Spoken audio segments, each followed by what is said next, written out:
എപ്പിസോഡിൻ്റെ opening സീനിൽ ഇപ്പോൾ first ബാറ്റിൽ കഴിഞ്ഞ് സെക്കൻഡ് ബാറ്റിൽ അത് സ്റ്റാർട്ട് ചെയ്തിരിക്കുകയാണ്.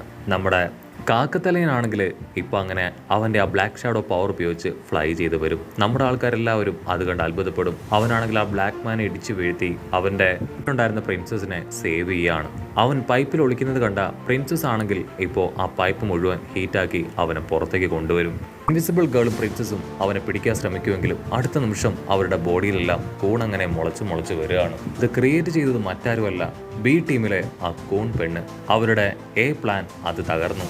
സോ അതുകൊണ്ടാണ് രണ്ടാമത്തെ പ്ലാനായിട്ടുള്ള ബി അതുപയോഗിച്ച് നൈസായിട്ട് നമ്മുടെ ആൾക്കാരെ ഇപ്പോൾ പാനിക് ആക്കിയതും ഡൈവേർട്ട് ആക്കിയതും. അവർക്കാണെങ്കിൽ എന്ത് ചെയ്യണമെന്ന് അറിയില്ല. അവരുടെ ബോഡിയിലും അവിടെ ഫ്ലോറിലും എല്ലാം തന്നെ കൂണുകൾ അങ്ങനെ മുളച്ചു വരികയാണ്. മോമോവും ഇൻവിസിബിൾ ഗേളും അവരാണെങ്കിൽ ടെൻഷനായിട്ട് ഉച്ചത്തിൽ നിലവിളിക്കും. ആ സമയം ടോക്കിയാമയും അതുപോലെ തന്നെ പ്രിൻസസും അവരാണെങ്കിൽ ഷോക്കാവും. ഇവിടെ കൂൺ പെണ്ണാണെങ്കിൽ വീണ്ടും കൂണുകൾ ക്രിയേറ്റ് ചെയ്തുകൊണ്ടേ ഇരിക്കുകയാണ്. മിലിറ്ററിക്കാണെങ്കിൽ അത് കണ്ട് ഹാർട്ട് ബീറ്റ് കൂടും, ഭയം കൂടും. ഉടനെ ബി ടീമിലെ കുട്ടികൾ പറയും കൂണുകൾ ഒരുപാട് നേരത്തേക്കൊന്നും അവിടെ സസ്റ്റെയിൻ ചെയ്യില്ല, അല്പസമയം കഴിയുമ്പോൾ അത് താനെ ഇൻവിസിബിൾ ആയി പോവും. പക്ഷേ നമ്മുടെ ആൾക്കാർക്കാണെങ്കിൽ എന്ത് ചെയ്യണമെന്ന് ഇപ്പോഴും അറിയില്ല. അടുത്ത പ്ലാൻ എങ്ങനെ എക്സിക്യൂട്ട് ചെയ്യും, ഇപ്പോൾ നടക്കുന്ന ഈ പ്രശ്നത്തിൽ നിന്ന് എങ്ങനെ പുറത്തു വരും, അവരെങ്ങനെ ലോക്ക് ചെയ്യും, ഒന്നും മനസ്സിലാവാതെ അവരെങ്ങനെ കൺഫ്യൂസ്ഡ് ആയിട്ട് നിൽക്കും. അങ്ങനെ സീൻ കട്ട് ചെയ്ത കെൻഡോയെ കാണിക്കും. അവനാണെങ്കിൽ ഓൾറെഡി ഇതെല്ലാം പ്ലാൻ ചെയ്താണ് ചെയ്തിരിക്കുന്നത്.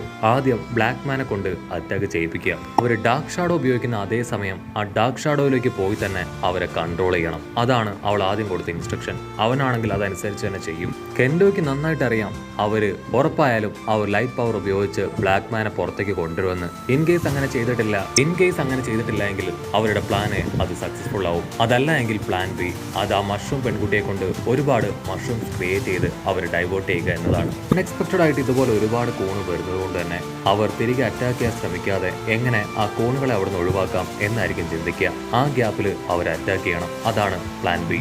അവരങ്ങനെ പാനിക്കായിട്ട് നിൽക്കുന്ന സമയം പാനിക് പയ്യനാണെങ്കിൽ ലെറ്റേഴ്സ് ക്രിയേറ്റ് ചെയ്ത് അവരെ അറ്റാക്ക് ചെയ്യും. ഏത് ലെറ്റേഴ്സ് പോലും ക്രിയേറ്റ് ചെയ്തുകൊണ്ട് നല്ല ഫോഴ്സിൽ കാറ്റ് ആഞ്ഞടിപ്പിച്ച് നമ്മുടെ ആൾക്കാരെ അറ്റാക്ക് ചെയ്യാനായിട്ട് അവനെ കൊണ്ട് സാധിക്കും. അതാണ് അവന്റെ സ്പെഷ്യൽ എബിലിറ്റിയും പവറും കഴിവും. ആ ഒരു അറ്റാക്കിൽ ഇൻവിസിബിൾ ഗേളും ഓമോയും അവർ രണ്ടുപേരും രണ്ട് വഴിക്കാവുമെന്ന് അവർക്കറിയാം. അതേസമയം ലേസർ വെച്ച് ഇവരാണെങ്കിൽ അവിടെ ചെക്ക് ചെയ്തുകൊണ്ടേയിരിക്കും. ഓമോയും ഇൻവിസിബിൾ ഗേളും അവർ ശബ്ദം ഉണ്ടാക്കുന്ന ആ ഒരു സ്ഥലം മനസ്സിലാക്കി അവരാണെങ്കിൽ ചെക്ക് ചെയ്ത് അങ്ങനെ പോവും. ഇവിടെ ഇൻവിസിബിൾ ഗേൾക്കാണെങ്കിൽ പേടിയും ടെൻഷനും ഒരുപോലെ തോന്നി അവളാണെങ്കിൽ നിർത്താതെ നിലവിളിച്ചു കൊണ്ടേയിരിക്കും. ഇൻവിസിബിൾ ഗേൾ ആണെങ്കിൽ അവളുടെ ബോഡിയിൽ കിളിർത്തു വരുന്ന ആ ഒരു കൂണുകളെല്ലാം തട്ടി എറിയാനായിട്ട് ശ്രമിക്കും. പക്ഷേ അവൾ തട്ടി എറിയും തോറും ഒരുപാട് എണ്ണങ്ങൾ വീണ്ടും മുളച്ചു വന്നുകൊണ്ടേയിരിക്കും.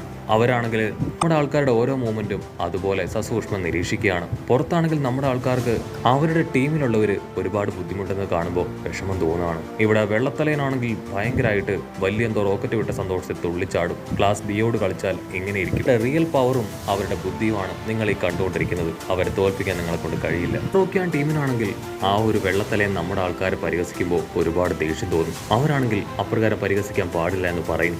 ഇവിടെ നമ്മുടെ ഹീറോ പയ്യനാണെങ്കിൽ മോമോ പയ്യൻ അവനങ്ങനെ ഒറ്റയ്ക്ക് നിൽക്കുന്നത് കണ്ട് ടെൻഷൻ കൂടുകയാണ്. ഓ നോ, ബി ടീമിന്റെ പ്ലാൻ അതെന്താണ്? സത്യത്തിൽ എന്താണ് ഇവരൊരു രണ്ടാമത്തെ പ്ലാൻ ഉപയോഗിച്ച് അവരെ തോൽപ്പിക്കാൻ ശ്രമിക്കാത്തത്? ഒരിക്കലും ഒരു സ്ഥലത്ത് അങ്ങനെ സ്റ്റിക്കായിട്ട് നിൽക്കാൻ പാടില്ല. അതല്ല എങ്കിൽ എന്തെങ്കിലും ഒരു വെപ്പൻ ഉപയോഗിച്ച് പ്ലാൻ ചെയ്ത് വേണം എവിടെയെങ്കിലും നിൽക്കാനായിട്ട്. അല്ലെങ്കിൽ ഏത് സമയത്ത് പോലും ഓപ്പണൻസ് അവരെ അറ്റാക്ക് ചെയ്യാം.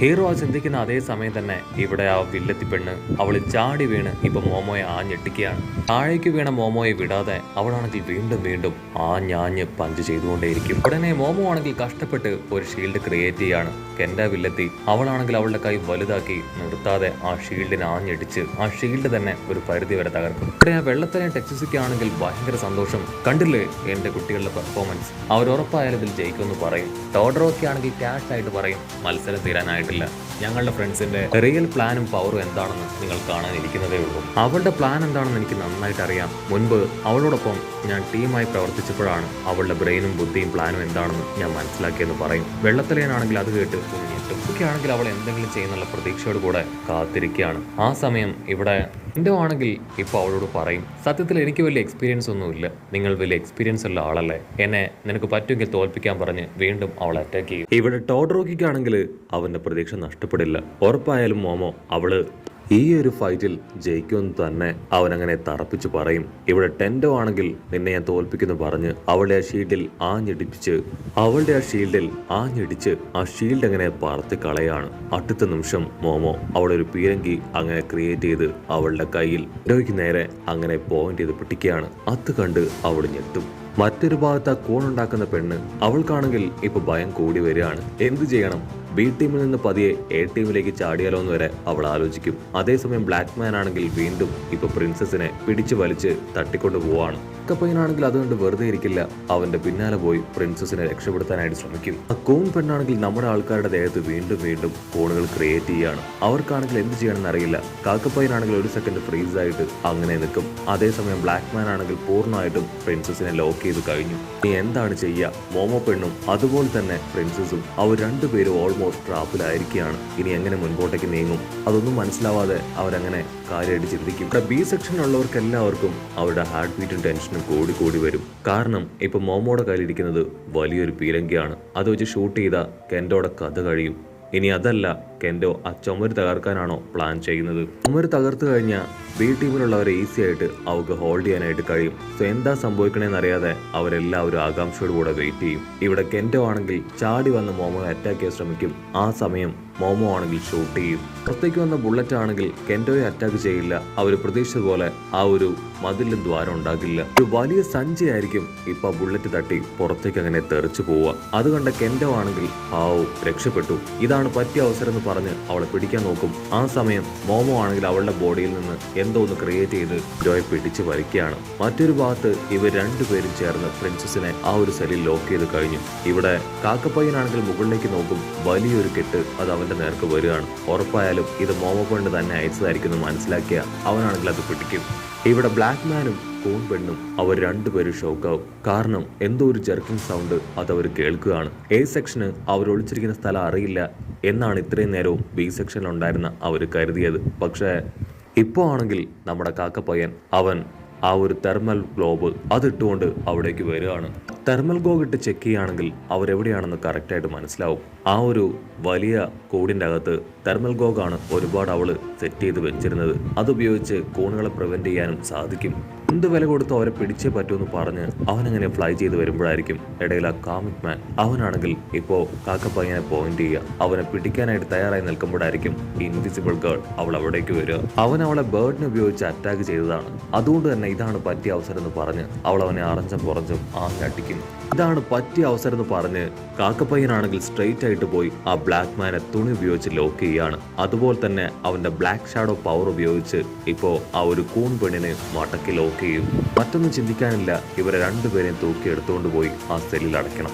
ക്ലാസ്സിലെ സ്റ്റുഡൻസിനാണെങ്കിൽ ഭയങ്കര സന്തോഷം. അങ്ങനെ ഒരു വിധത്തിൽ രണ്ടുപേരെ സെല്ലിൽ അടയ്ക്കാനായിട്ട് പോവുകയാണ്. കറക്റ്റായിട്ട് മോമോ പെണ്ണ് ആ ഒരു കിഴി അയച്ചു കൊടുത്തുകൊണ്ടാണ് ഇപ്പോൾ അവനെ കൊണ്ട് അത് കഴിഞ്ഞത്. ഇവിടെ കാക്കപ്പയ്യനാണെങ്കിൽ അവരുമായിട്ട് മുൻപോട്ടേക്ക് കുതിക്കുമ്പോഴായിരിക്കും ആ ഒരു കൂൺ പെണ്ണ് അവൻ കാക്കപ്പയ്യന്റെ ലങ്സിലും ഹാർട്ടിലും ഒക്കെ തന്നെ കൂൺ ക്രിയേറ്റ് ചെയ്യുക. അവനെ കൊണ്ടാണെങ്കിൽ ഇപ്പൊ ശ്വാസം പോലും എടുത്തു വിടാനായിട്ട് കഴിയുന്നില്ല. മറ്റൊരു ഭാഗത്ത് ആ ഒരു ഇൻവിസിബിൾ ഗേൾ ആണെങ്കിൽ അവനെ അറഞ്ചം പുറഞ്ഞ് ഇടിക്കുകയാണ്. ആ നിമിഷം കെൻഡോ ആണെങ്കിൽ അവളുടെ വലിയ കൈ ഉപയോഗിച്ച് അവളെ പിടിക്കുകയാണ്. അപ്പോഴായിരിക്കും മോമോയ്ക്ക് എന്ത് സംഭവിച്ചെന്ന് കാണിക്കുക. മോമോയെ അവളെ ലോക്ക് ചെയ്ത് കഴിഞ്ഞു.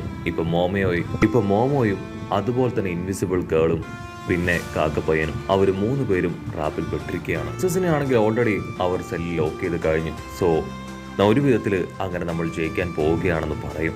ഇവിടെ വെള്ളത്തലയനാണെങ്കിൽ ഭയങ്കര സന്തോഷം.